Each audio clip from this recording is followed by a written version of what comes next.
So, Alex, nice to sit down with you. Maybe you could tell us a little bit about what your business does. Yeah, great, Ben. So Marsh Farmer is a specialist recruitment company within the area of healthcare, particularly in planned and elective within the independent sector across the UK and now Middle East. A human-led organisation that is always prioritising the bigger vision of improving healthcare through great people coming together. We're a team of three. We were a team of four. We had another guy on the team, but he went to be a primary school teacher, and amazing to do so. He's so passionate about that. And I think if I was to underline our company in any way, it's just a bigger commitment to things outside of ourselves. And healthcare seems to be a nice sweet spot for that. We all have an uncle, a grandmother, or whatever that may be, that has some sort of health challenges. And if we can help bring people that have a real commitment to that, to great organisations, then we feel as though we're doing our part as well. So hopefully that gives you good insight. Very nice. So, I know I did a sort of bit more informal introduction. Maybe for the recording, I'll do a slightly more formal one. So I'm Ben Batten, the founder of Eureka, which is a life science focused recruitment business. I know I don't look it, but I've been in recruitment for 21 years. Started in Australia, and I've worked my way from Australia to the UK. Worked in Asia for 12 years. Been in the UK for 4. And also run teams in Europe and the US. I started out in finance recruitment, worked for Hayes, so cut my teeth there. Worked for a couple of other larger brands as well. Company I was working for got acquired last year, and that was kind of the nudge that I needed to start my own business, which I'm doing. So there's 2 of us at the moment. Just come out of my non-compete, so very excited about the opportunities that presents. And I think, one of the things that you said, and certainly whilst I see a lot of opportunity within sort of healthcare and life sciences, one of my motivations has been, the impact of, diseases and cancer specifically within my family, to work with companies that are at the cutting edge of that. So very purpose driven, and, trying to bring, I know some of the things we're going to talk about, obviously, technology and the human aspect, but really bring the human-centric focus back to recruitment, because I think, that's got a little bit lost. And certainly, in the last couple of years, I've seen very volume-driven, PSL-driven, portal-driven, all the stuff that we hate, and trying to partner with those organisations where you can actually, interact, advise, consult, and, help be part of something bigger than just putting a bum on a seat. Yeah, I think we're definitely aligned there, Ben. And I also think, from being brave enough and courageous enough, that actually it makes sense as well. And I think there's so many recruiters that maybe, because of the way it's always been and the control metrics don't always feel brave enough and courageous enough to go and ask that question. But we've certainly seen over the last 2 or 3 years in particular, you put yourself in a service position and actually offer that approach that you just alluded to there. There's so many clients that are crying out for that partner, that person to really stand shoulder to shoulder with them as well, right? And to really help them be what is a challenge, right?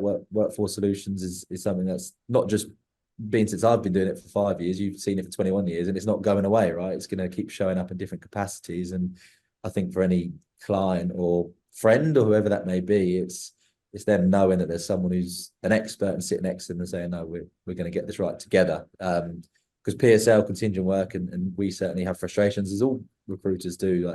I don't think it really serves the client, really, does it? I think there's a control measure that needs to be there, because unfortunately, not everyone thinks this way, Ben, or has this approach. But I think if people get the right partner and the right people come together, then say that's, as I alluded to earlier, that's where I think the magic can happen in bringing people into the right organisation. So we had a couple of questions we're going to talk about, and if you're fine, I'll kick off with the top one.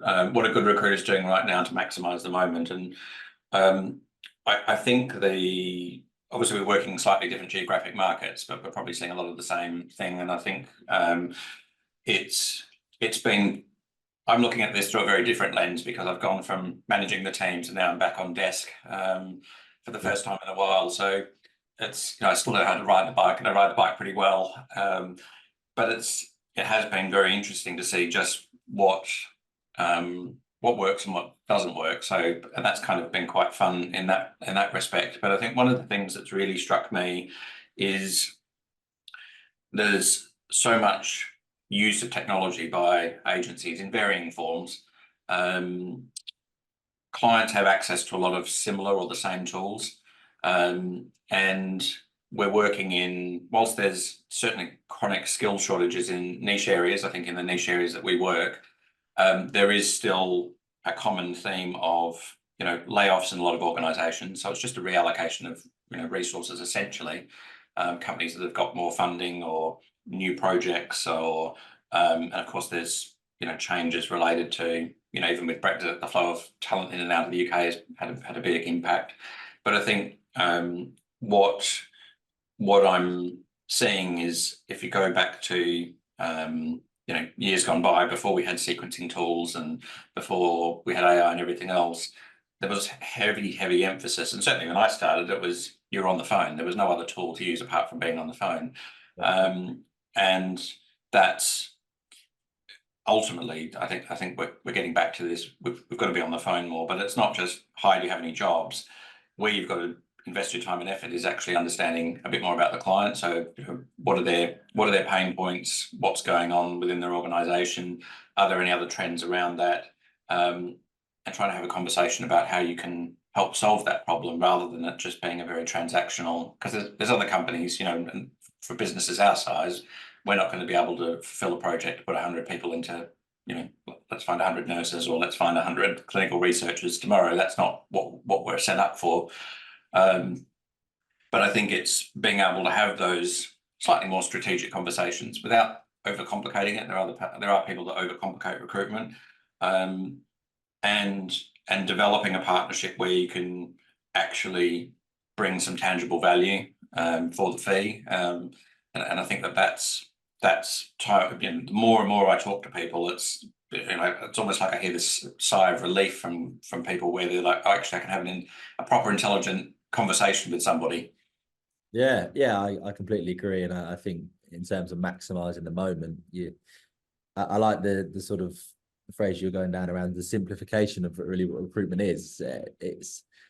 I like talking to Greg Savage earlier as well. I liked his I did one of his talks in London, and he's, when people say recruitment isn't rocket science, and he's like, well, no, it's harder than rocket science, and it's easy to overcomplicate it. And I agree with this point, because we're dealing with the most complex, I guess, product, if you like, in the world, a human being, right? There's a rocket isn't going to turn around and say that their personal life's changed so that they can't go into the job. But I think it's the skill set and a skill set of a recruiter and a consultant to understand the human behavior behind any process.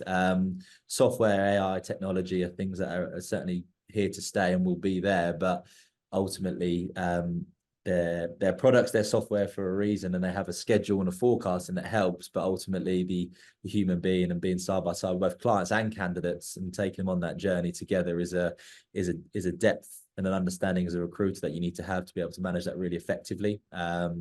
So I agree with all you say, and I certainly think from the best recruiters I've been speaking to, and the ones that, because it says, isn't it, if the industry was consistent across the board, everyone had the same answer, wouldn't they, to how's your market doing, what's going on? But there's evidently a bit of the recruiter to be able to take responsibility and see the opportunity in anything. And I think it's those that are courageous and brave and lean into the difficult conversation. And yes, I know, Mr. Client or Mr. Candidate, this is a tough time. This is a challenging period, but I'm here, I'm with you, and I'm an expert as well. I think niching down is something that has been talked about for a long time, but even more important in terms of giving market insight, in terms of being able to be a consultant, and for the client to get off the phone to be like, you know what, Ben or Alex, I trust they're going to do what they say they're going to do, and I trust that they're going to deliver for me.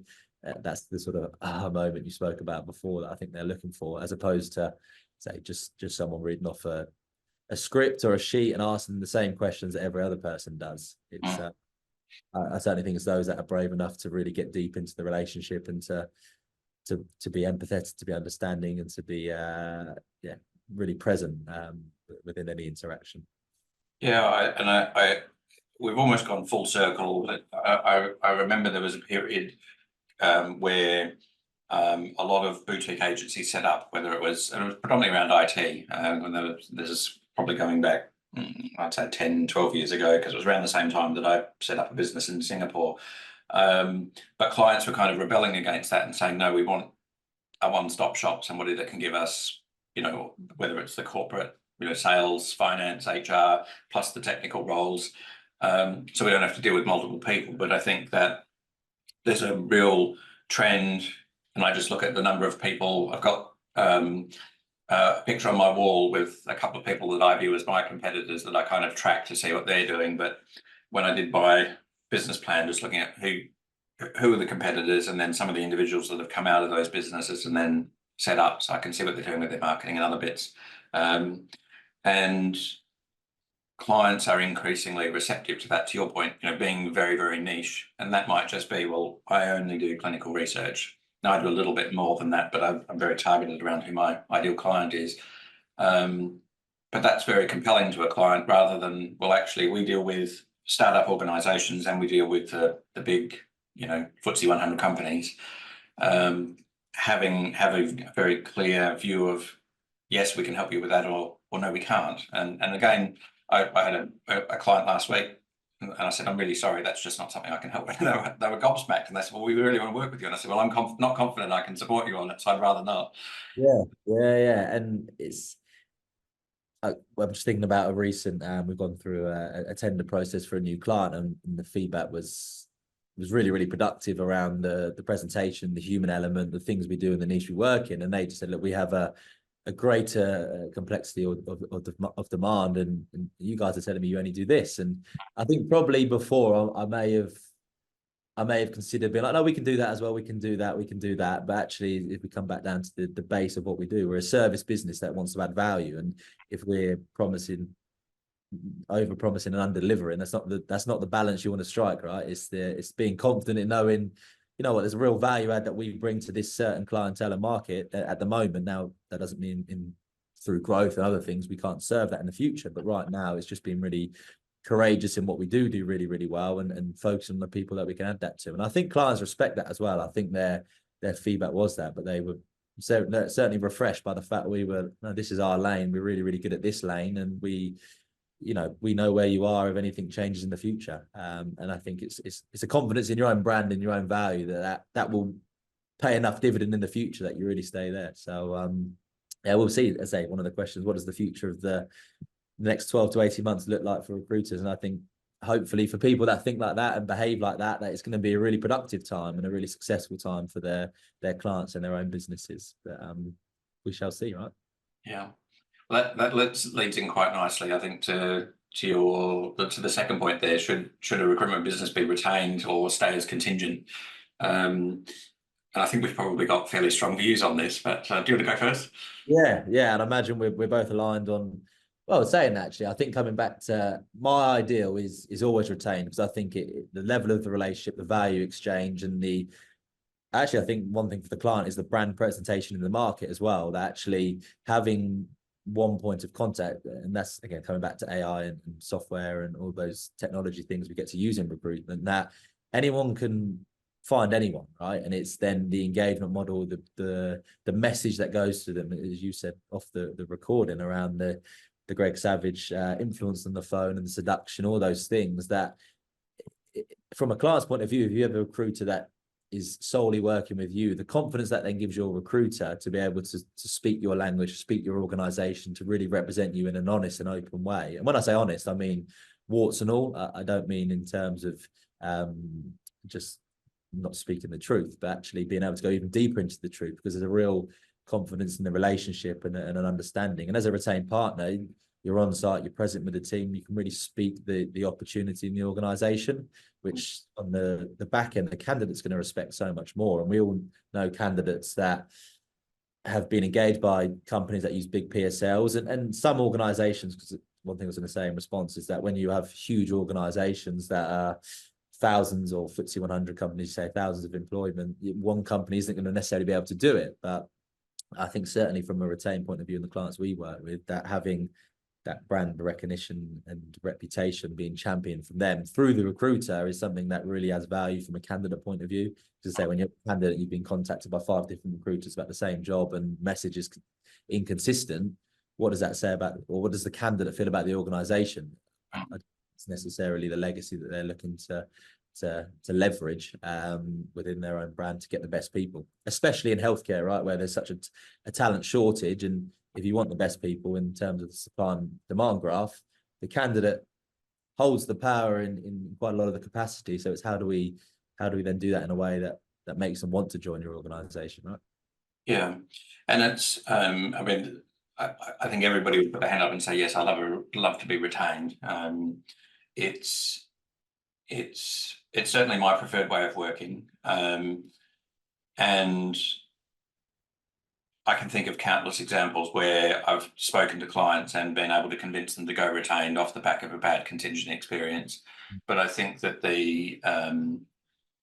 you've got to be confident you can deliver to it. It's not just, yes, send me a check for however many £1,000 or how many $1,000. It's, what are you committing to? And a lot of people forget, as much as recruitment is a sales role, we're a professional service as well. You use the word service a lot. And I always, when I was managing my teams in my last role, it was, see your job title, it's recruitment consultant. There is this consulting end, but I think clients just need that education about what is the value that you bring. And it's, a lot of the things that you spoke about, you save time. But I think the really big piece that people miss is when you're talking about talent is, yes, you can put, and this applies equally to a startup as a big organization, because we all have brand perceptions, and that might be, well,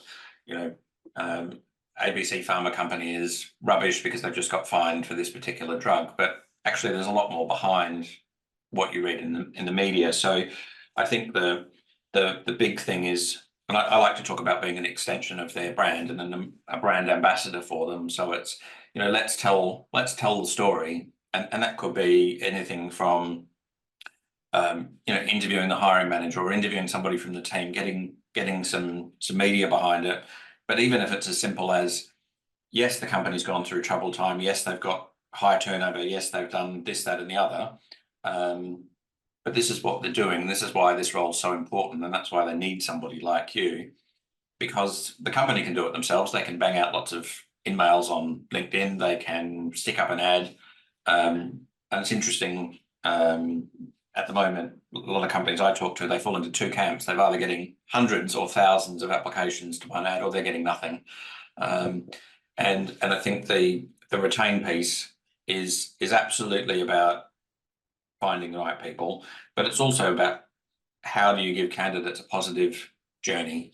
And even for those then that aren't successful, do they go on to speak positively about the business? And are they then people that might not be right for that position right now, but could be right for a job in 6 months' time? Are they somebody that wants to then re-engage? Yeah. And I think that's where the retain model comes in as well, because when you're an extension of the service, as you allude to, is that there's so much more value that's added from that service because of talent pooling, branding, marketing, all those things that makes it feel very different to other organizations. But something I guess, just to change the narrative on the question, which obviously, should a recruitment business be a retained partner to an organization or stay as a contingent supplier? Because I just felt as I just answered that from my point of view. And if you rightly said, it's a service to the client, right? And ultimately it's dependent on what the client wants. And as you said, consulting them to not necessarily take on retain, but say, look, here are the retain, the contingent options, and you decide. And I think it's, as a good recruiter, or a good consultant, as you say, it's consulting the business on what's best for them. And if they go, yeah, actually, after what you said, retains the option, brilliant, we'll go forward. If it's contingent, it's okay, let's consider what that looks like. And maybe we can't help, but I know another agency that may be well placed. And I think, as you say, how much better is that as an experience for a client and from a service than actually just going, well, they're just going to say what they want to get their business, right? I speak to so many clients that are on PSL agreements, and they go, oh, we've got a love-hate relationship with our recruiter. And it's always been that way. And I just think, why do you accept that? Why is that the level that you go for? And I think both parties have to take responsibility. The recruitment company has to provide a service and a way of delivering, but the client as well has to be able to see why they wouldn't want that as a relationship. And recruitment's fascinating, because I think that feedback's been given for the last 20, 30 years. Anyone I speak to in our industry, it's the same thing. Love-hate relationship. And if I use the healthcare example, you wouldn't go to your consultant and be like, I've got a love-hate relationship with my consultant or my gym or whatever, you'd be like, no, I want the best service possible. And you speak to them, you ask the questions about what's your success rate, your fill rate, how often do your agencies do that? Like, some people say 10-15%, and I'm like, why do you stand for that? Why do you allow that? It's your company, you should be proud of the organization, and let me, not necessarily, again, there may be a reason that they're not filling them because candidates may come in and there may be an issue in the client, but I think going deeper into what do we expect from our recruitment partner is something that they should be asking, and we should be educating them on, because again, you don't know what you don't know, and people just think that's the way it is. You have a love-hate relationship with your recruiter, they're self-serving, but actually there's I think a new brand of recruitment that's started not just now. I think it's been going for a while, Ben, and I'm sure you've been operating that way for some time, but it's on us as well to champion that and not say, clients are limited in their views and they've got big PSLs that are blockers. It's like, well, they might be, but how do we as recruiters articulate our value and our message in a way that makes them be like, you know what, they're someone that's really going to add value to my workforce challenges, and we should work with them, right? Yeah, no, I think there's clearly a big chunk of the market that's contingent. I mean, I don't know what the split would be if you took, kind of businesses like us, but I've had some really positive experiences with working on a contingent panel. And that can be done, again, there's an education process around that. I mean, the easy sales pitch is when a client says, oh, well, you're the fifth recruiter I've called, is, well, if you think about it, each agency is only going to give you 20% effort. But if they're saying, well, look, I for whatever reason, I need to go to one or two, or we need speed, or whatever it might be, we've made the decision to go 2 or 3 agencies. Well, let's respect that, but let's still instill the need for, well, we need a proper briefing with the hiring manager. So, can you bring all 3 agencies to that? Can we have that direct engagement? And if it is just very much, well, you're sitting behind a young recruiter with 1-2 years experience that's saying, well, I have the power and I'm going to sit here and you have to deal with me and I'm going to do it, then you're just got to walk away from that. I think we've got to have respect for our own time, but also companies will not learn unless they see that there's strong, you continue to feed that sort of activity. That mindset won't change. But you said it really nicely. Why do they continue to accept it? And I think that there's still a lack of, for most businesses, and this applies just as much to big organizations as small, they're not looking at the metrics that you spoke of, time to fill, ratio of, CVs to interview to fill, retention rates, all those sorts of things. And those are super important. I spoke to a client last night. They have a staff of, well, not a client yet, but they're somebody that I'm pitching to. They've got, their global workforce is 10,000 people. Their turnover last year was 3%. I was like absolutely gobsmacked. I validated that from LinkedIn, not from anywhere else. And I'm only focusing on a small division, which is less than 100 people. So I'm not trying to deal with the rest of it, because that's not my ideal client. But she had all the metrics there. She said, Ben, how do you know that? And I said, well, I pulled it off Talent Insights on LinkedIn. She said, that's amazing. She said, we track this every month, all of the recruitment teams in it. She said, if we go outside of a panel, we only deal with one agency. She said, it's contingent, but it's exclusive. I said, oh, that's really, really refreshing.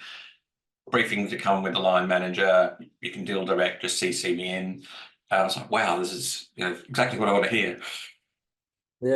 Yeah, and say answering the point around contingent or retain, that it's an organisation that obviously doesn't have too many faults in its bucket of recruitment, if you like, but they use an agent when they know they need to, and they do it in a way that sounds really productive from a relationship point of view. And I think certainly as recruiters, if that was to always be the setup, I can understand why contingent would be used, right? They want to incentivize the recruiter, and ultimately we're going out headhunting and trying to fill the process in a really productive way. And if that relationship's from both sides, that quality is going to be weaved into all of those conversations, and how much easier is that for the recruiter, and also them to know that that's the way it's progressing forward. So Have you ever not filled a retained role, Alex?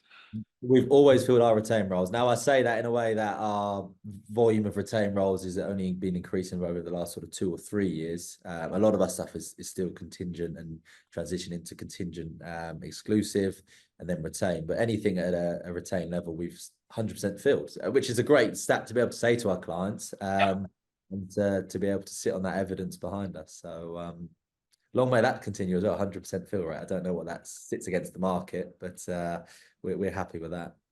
Yeah, I think I can't remember, it was like a Corn Ferry or one of those companies. I think they said that the trend's like 98% fill rate or something. It is pretty good. There was only one that I didn't fill, and that was funnily enough somebody that had applied to the job that I hadn't shortlisted because I knew that he had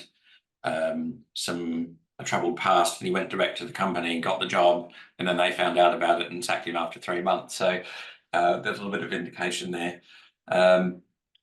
Should we go into the tech piece now? Let's do it. Alrighty. Will technology replace the jobs of recruiters? I do not think so. As we spoke about in the initial, I guess off camera, it may be recorded, I can't remember, but same with all the cycles we've seen of evolution of industries. Obviously, tech has been since, is it 98 the internet came in, but it's been evolving ever since, and will continue to do so. And I was in Dubai last week for the Arab Health Conference in our industry, which is a healthcare innovation event, and you see this technology being championed across all areas of healthcare. So say from primary care to hospitals and even just at-home care and knowledge. But I think it's an amazing thing. And I think technology from that point of view, from an information access to care and other things, if I'm just using my industry, is going to be revolutionary and continue to be a huge impact. But I do think from a recruitment point of view within that, again, I think it's even more important that the human being shows up behind that. And I think the only way technology replaces the job of the recruiter is if the recruiter doesn't evolve with not the same rate, because I think technology can evolve in its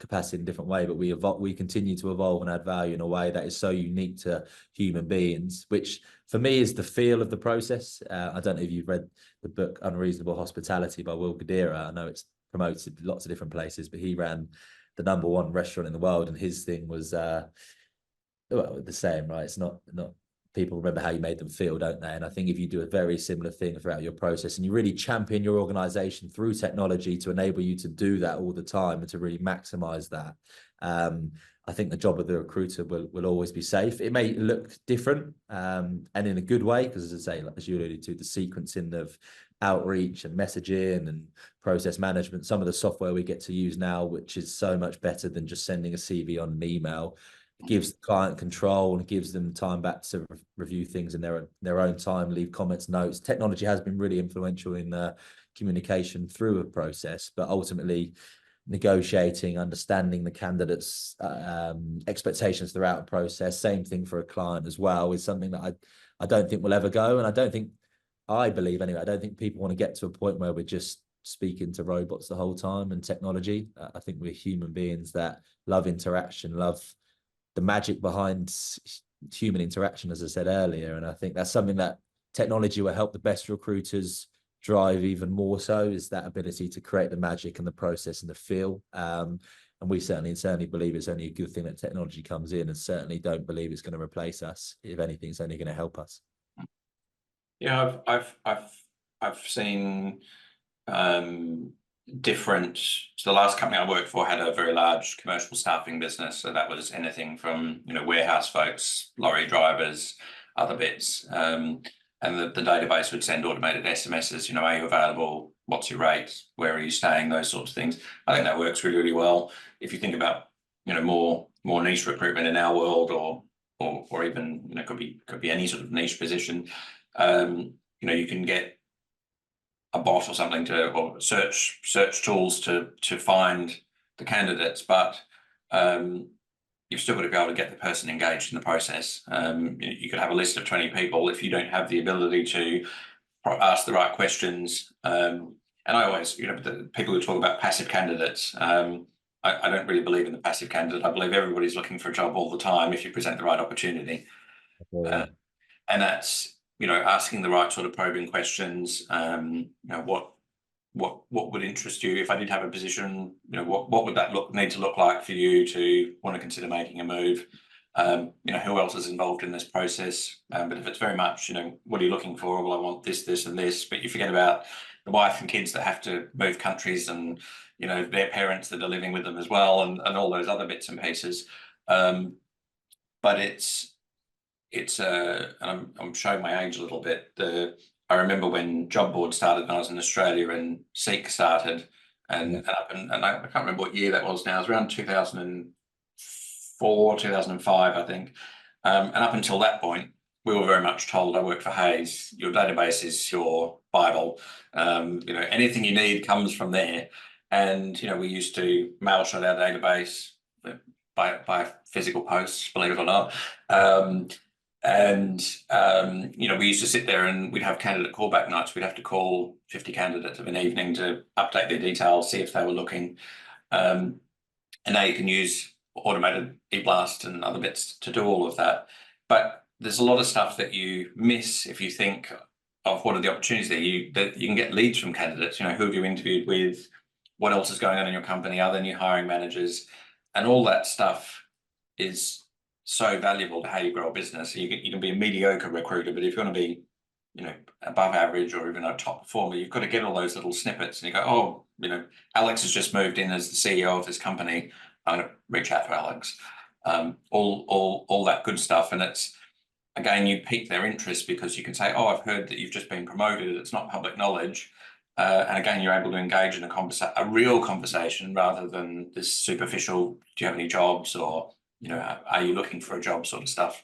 Yeah, absolutely. And I think it allows all of the things that we want to do or value doing to be done even more so. Say the consulting, the ability to have those personal interactions, and that, as I referred to again, the magic of the conversation or the magic of the process is where I think the recruiter has to sprinkle their dust. The technology will help with all those things, and some of those tasks there, I think fortunately I've never had to do, Ben, in terms of some of that manual labour bits from when I started. But I do also think there's a value that you've probably gained from doing those things that enables you to do what you're doing really, really well now as well. And I think that's probably something that is striking the balance as people come into the world of recruitment with all the tech and all the software that makes their lives easier, but knowing that those late nights, those calling through and just updating records and those things that need to be done is actually what probably the foundational skill set's built on. So I think, as I say, it's going back to the question, what are the good recruiters doing right now to maximize at the moment? They recognize the skill development required in all areas, and that may be the labor intensive things, but actually what you're getting out of that is only going to equip you for those magical conversations at the back end as well. So and the tools that are out there, I had the luxury of a little bit of time last year to look at a lot of tech, just to see what was out there, what worked and what didn't work. I don't think there's really any, well, for a start, there isn't any one product that does everything, and there'll be products that do some things better than others, but there's still a lot of gaps around, what they can do if you look at kind of an end-to-end recruitment process. But the basic stuff, I think sport's always a good analogy when you relate it to sales. And what we do is you've got to kind of do things over and over again. You've got to have conversations with 20, 30, 40, 50 people to realize, actually, that was a really stupid question, or I could have asked that question. I could have asked an open question rather than a closed question to get what I need out of the client or need to get out of the candidate. But if you're relying on an email that goes out and says, Alex, I've not heard from you, are you not interested? And you just get ignored. Whereas if you rang and said, Alex, I've been chasing you for weeks, I've not heard from you. Well, actually, my partner's giving birth or whatever it might be. And again, that's then the thing to say, well, look, sorry, but you might say, well, call me back in a month when I'm back in the office. We've actually got five vacancies open. But if you rely on the fact that your sequence finishes because we've not heard from Alex from 5 attempts, you've missed an opportunity. Yeah, absolutely. And I think it's interesting when we're talking about in the office recently, and it's because you see all the stuff around cold calling and people not wanting to do it anymore. And I think, is it is it easier to sit behind an email or a LinkedIn message? Absolutely, and write that and hope someone responds. But I think why is it? There's lots of reasons. I'm sure why people don't like doing the cold calling. It's obviously being a little bit braver and more courageous. But I think actually it's from an organizational leader or people in bigger companies and why people aren't doing it. It's very easy to say they don't, they just don't want to do it anymore. They haven't got the skill to do it. But I think there's a different message that, say, certainly for people getting into recruitment is it's giving them the confidence that what they're calling about is value, right? I think people, they're a recruiter, they think they're bothering someone, but actually as we've alluded to throughout, like we're doing what we do because we feel there's a real value exchange of having that person interaction, that engagement, this role. Like we've briefed the role exceptionally well. We know it could be a great opportunity for this person, and it's going into that dialogue being like,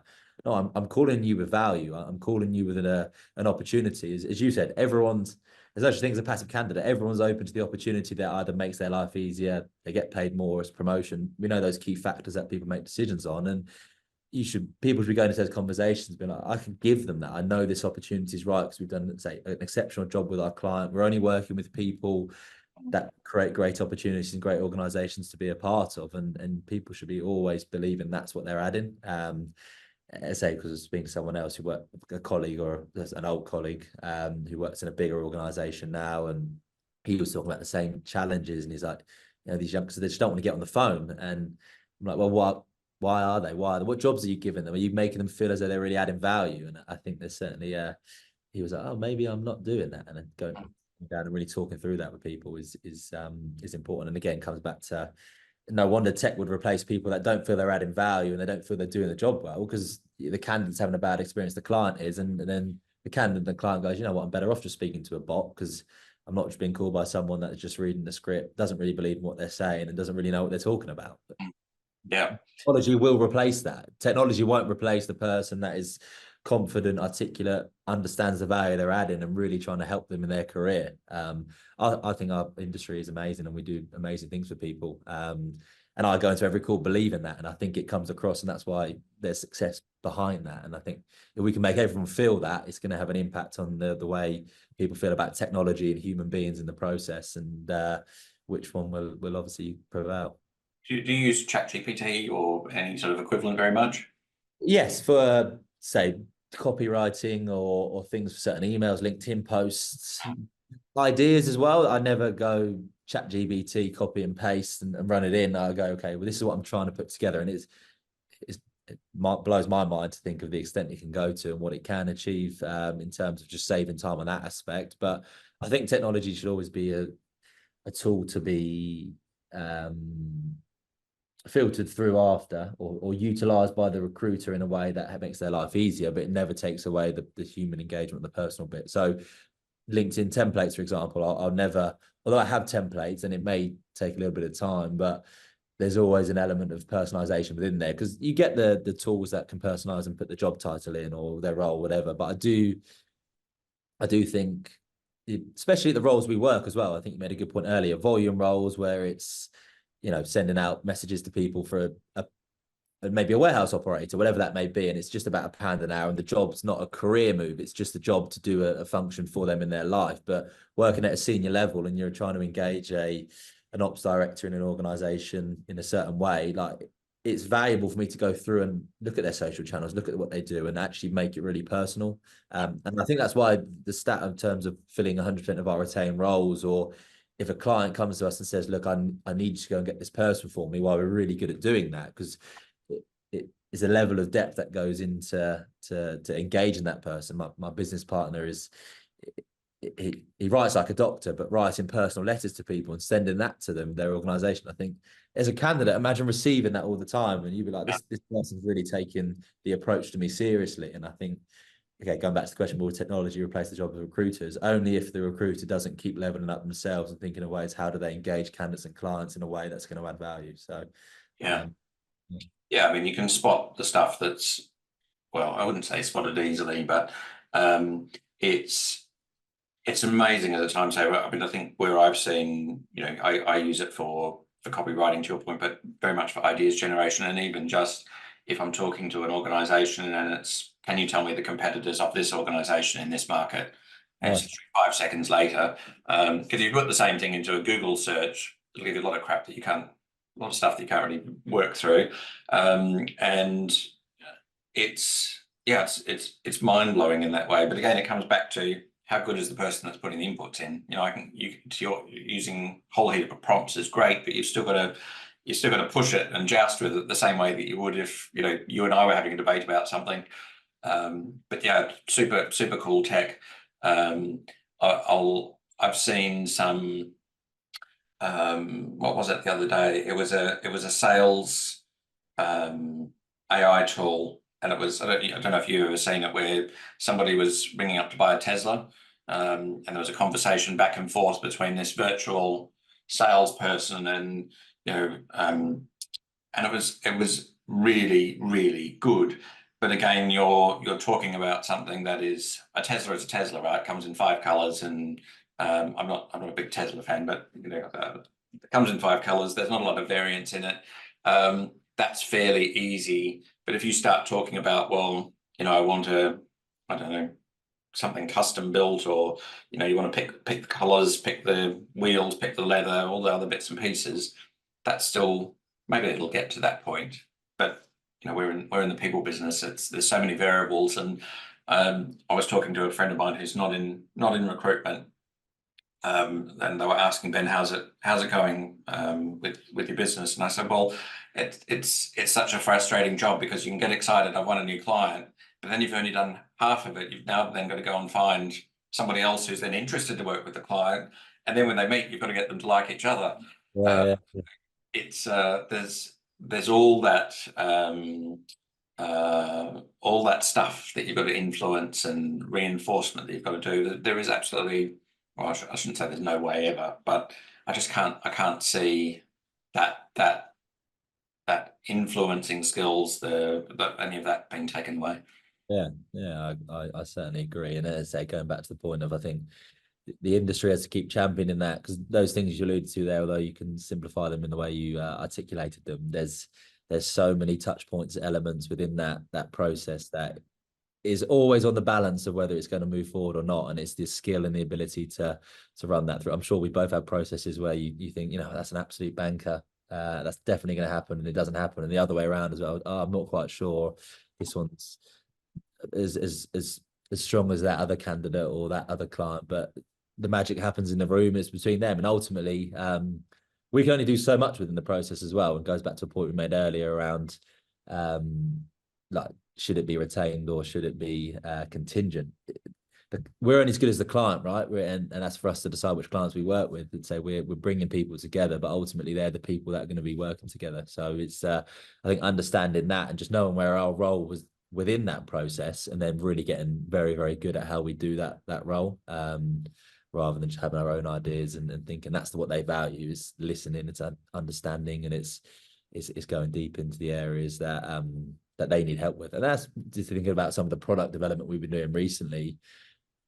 I think you could, as you alluded to about Tesla, there's a very sort of one size, well, 5 colors, it's a Tesla, which model do you choose? But I think for how we have been trying to sort of shape our product recently as well, Ben, is going, right, what's the 80, like we believe we're very good at this and we will offer this value, but what's the little bit that the client needs to co-create with us that actually is valuable? Some clients go, you know what, I want you to screen and go through all of our internal applications, because we just don't have the time to do it. Some clients may just want us to do the interview management process. Some clients want to do the offer management, and we have to have an element in our product that is always it is always for the client to help decide, but also being confident, as I say, to know, no, this is the thing we do really well, and this is going to add value to you. And say co-creation is a word that just springs to mind as we were talking about that there as well. Slight tangent, but hopefully adds to the conversation.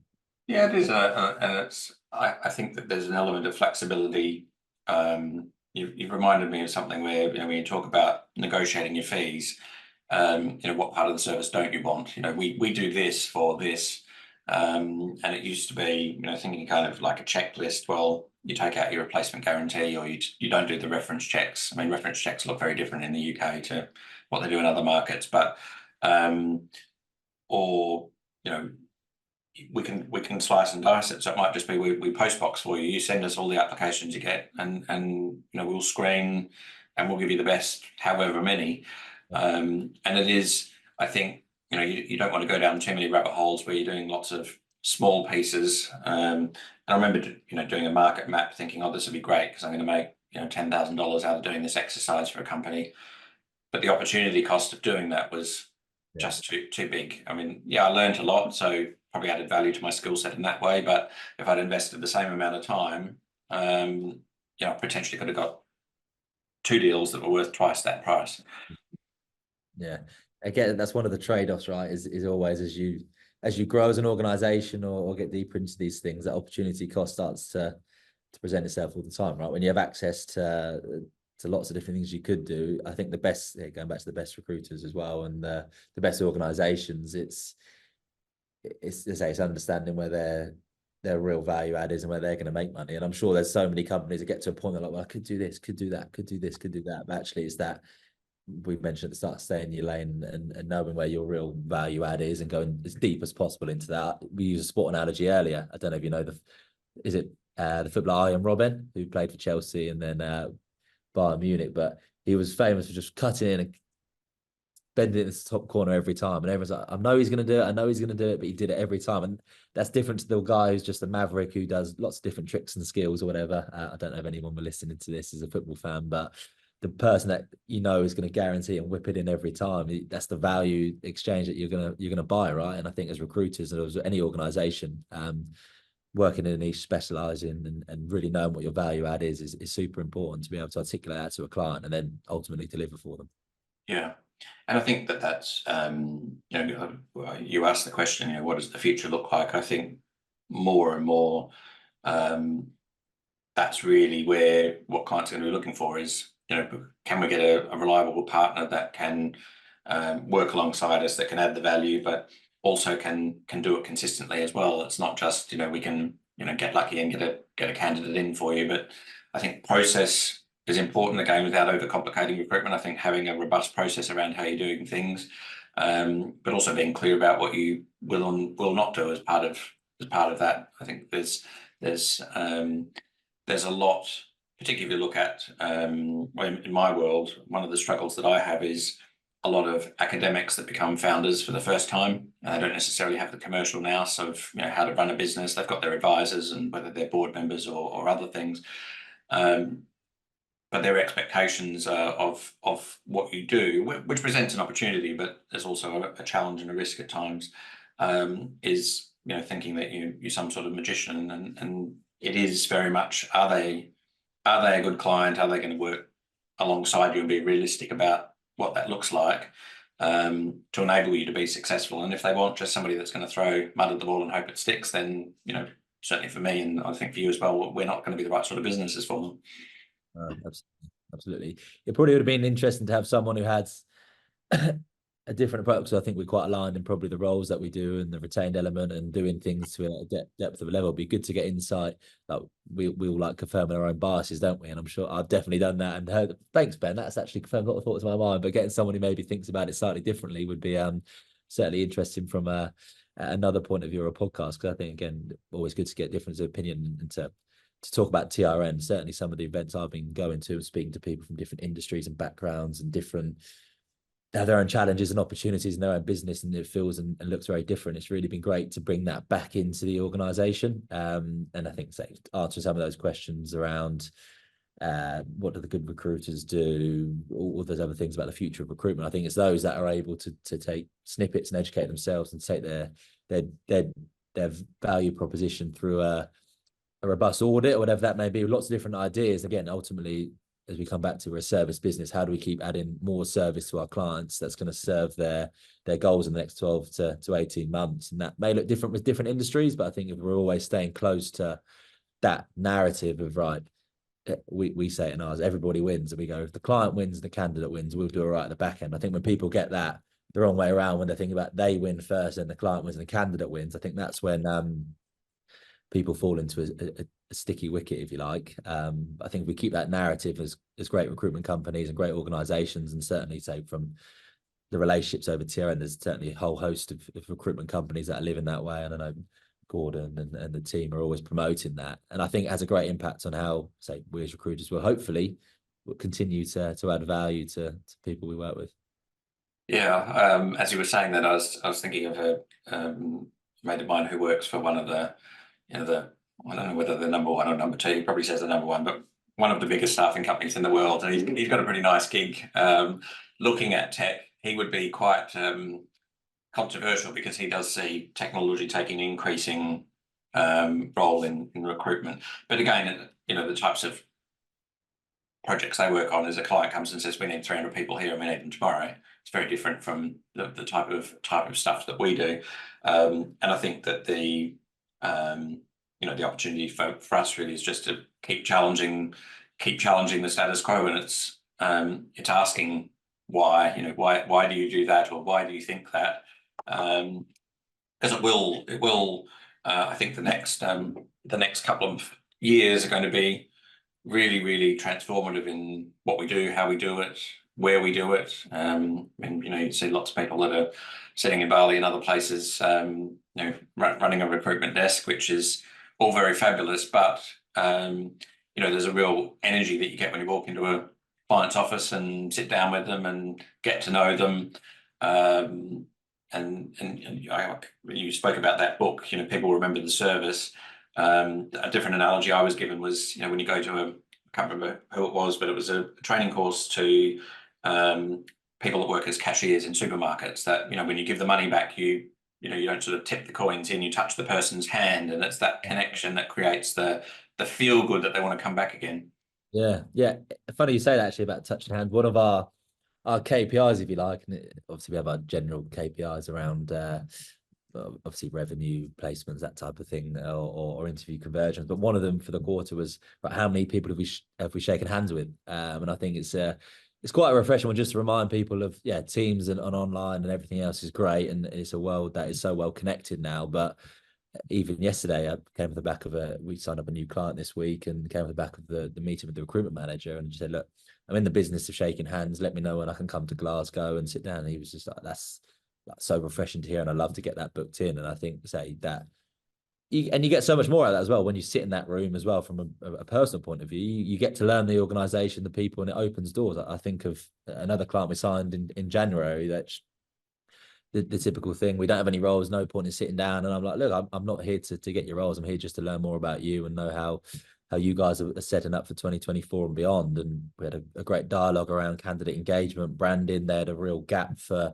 quite a small company, and they had a HR individual that was spread too thin, and say, just giving the insight into what we do and what we have done. They came back after reflection that it'd be brilliant to work with you guys. And that wouldn't have been the case if I didn't go and sit down with them and show the message of our organisation and talk through the values that we obviously work by. And I think that sort of KPI has been quite a nice one of just tracking along how many hands have we shake this quarter. And I think it plays dividends into the back end results that we're looking to generate too.